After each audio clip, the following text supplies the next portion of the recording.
guys, pagkatapos ko maglaba sa taas, mag-aano ako guys, magpapakulo ako ng luya at saka tanglad guys, iinumin ko. Ito guys, nadikdik ko na siya yung ating luya. At saka ito guys, nahugasan ko na siya, Tapos to, dinikdik ko na siya ng almer. Ito yung sa almer. Tapos, anuhin ko lang siya guys. Buhol-buhulin ko lang. Isasama ko pati yung dahon. Ayan.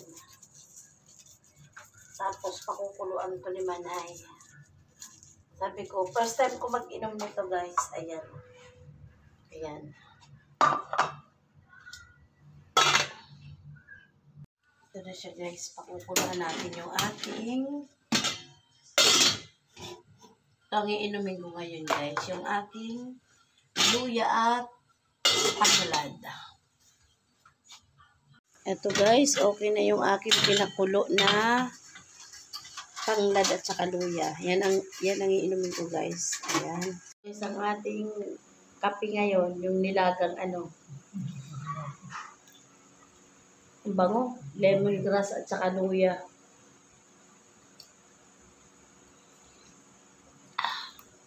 Ang sarap.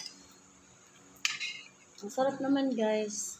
Okay, so, yung asawa ko yan, yung maruya at saka kape.